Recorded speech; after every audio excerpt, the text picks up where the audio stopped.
Welcome to The Explainer. Now, if you're hitting that magical age of 65, or maybe you're helping someone who is, you've probably noticed that your mailbox is suddenly just overflowing with warnings, brochures, and government forms. Honestly, it can feel like you're drowning in alphabet soup.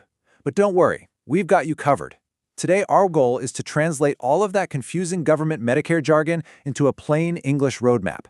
We're going to look really clearly at the choices you have to make, because the decisions you lock in today, they can have a massive impact on your health and your wallet for the rest of your retirement. Okay, let's dive right into this. Here is our roadmap for today. We'll be covering eligibility and enrollment periods, Parts A and B explained, the out-of-pocket problem, Advantage versus Medigap plans, and finally, making your final choice. Sound good? Let's get started. Section 1. Eligibility and enrollment periods. So the baseline rule here is actually pretty simple. You turn 65, boom, you're eligible for Medicare. But you don't always have to sign up right that second. If you're still actively working and you have what the government calls creditable coverage, which basically means health insurance through an employer with 20 or more employees, you can usually just pause and delay Medicare without taking a penalty hit.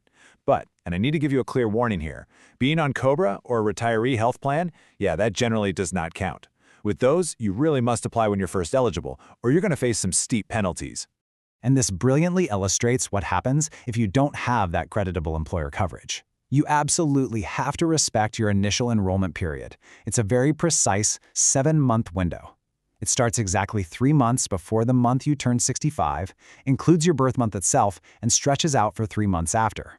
You'll definitely want to mark this timeline on your calendar.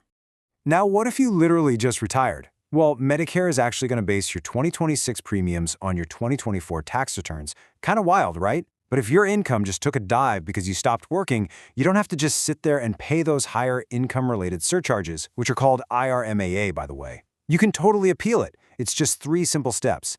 Grab the IRMA appeals form and check the box saying you've had a life change. Round up some reasonable proof of that change, and then, honestly, just take it down to your local Social Security office in person. Doing it face-to-face is pretty much the absolute best way to get those surcharges waived or lowered. Moving right along, Section 2, Parts A and B explained. All right, so think of original Medicare Part A as your heavy-duty hospital insurance. We're talking inpatient hospital stays, skilled nursing facility care, that sort of thing. And the really great news here is that for most citizens, Part A is completely premium-free, as long as you've been working and paying U.S. taxes for about 10 years, or 40 quarters. But listen, premium-free does not mean cost-free. Take a hard look at this stark number. $1,736. That right there is your inpatient hospital deductible for Part A. And here's the real kicker. Actually, scratch that. It's more like a trapdoor. That is not an annual deductible. Oh no, that deductible completely resets every 60-day benefit period. So if you're in the hospital, go home, and wind up back in there a couple of months later, you could easily be writing another check for $1,736 all over again. Okay, then we have Medicare Part B. This is your everyday medical insurance. It covers a whole slew of services: doctor's office visits, diagnostic testing, outpatient services, ambulance rides, and even durable medical equipment. Oh, and it also usually covers your routine preventative care at a full 100%, which is awesome. Now, unlike Part A, Part B is definitely not free. Looking ahead to 2026, most people are going to pay a base monthly premium of $22.90 just to be enrolled in Part B. And just remember, like we touched on a minute ago with IRMAA, this amount is absolutely subject to income adjustments. So if you're a higher earner, you're going to pay a bit more. So the absolutely crucial point to understand here is this seemingly tiny percentage. For Part B, after you meet a really small annual deductible of $283, Medicare steps in and pays 80% of your covered medical services. That means you are on the hook for the remaining 20%. And guys, that 20% has absolutely no cap. None. Zero limit.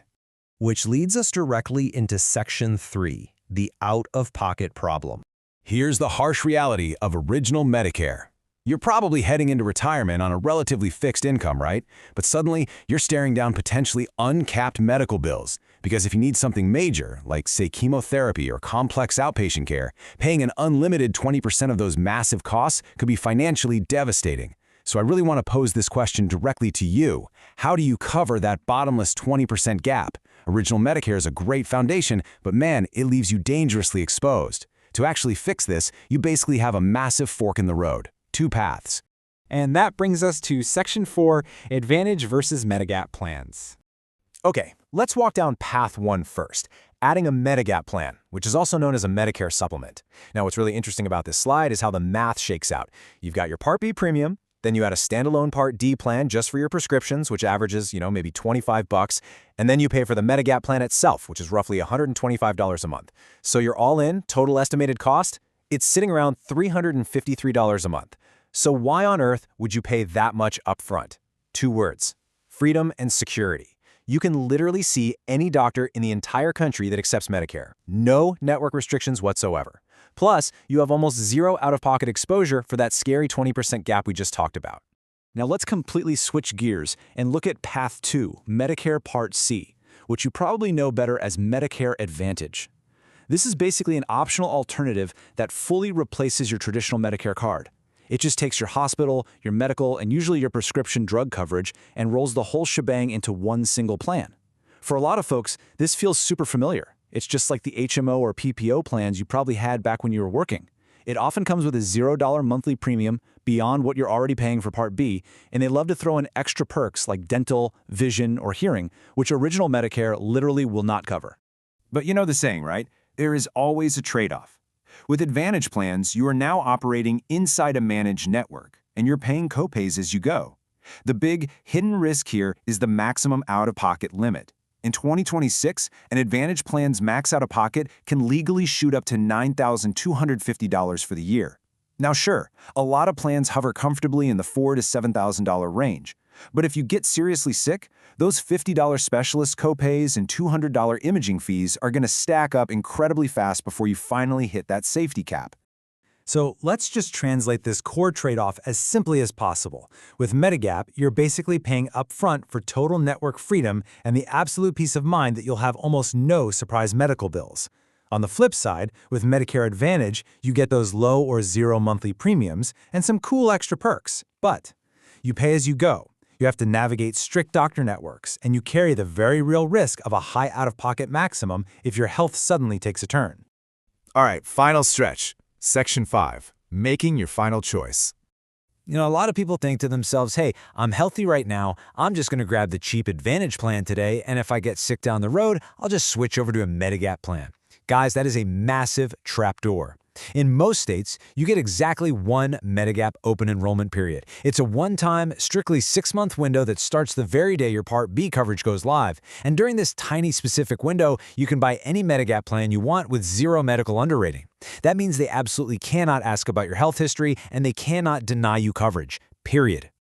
Let's move to the next thought and see how this builds, because once that 6-month window slams shut, the rules totally change. Insurance companies can and completely will put you through medical underwriting. They're going to scrutinize your health history. They'll look at every single medication you take, and if you have a pre-existing condition or even an upcoming surgery, they can flat out deny your application for a Medigap plan. Yes, you can generally bounce around and switch into a new Medicare Advantage plan during the fall open enrollment, but you cannot always just magically switch back into a Medigap plan if you wait until you're already sick. It's a huge gamble.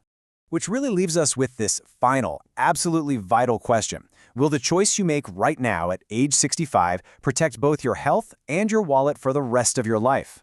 Look, Medicare is kind of confusing by design, but your strategy honestly doesn't have to be. Sit down, evaluate your budget, be brutally honest with yourself about your medical needs, and please look closely at those enrollment windows before they pass you by. Thank you so much for joining me on this explainer today. Until next time, stay informed and stay healthy.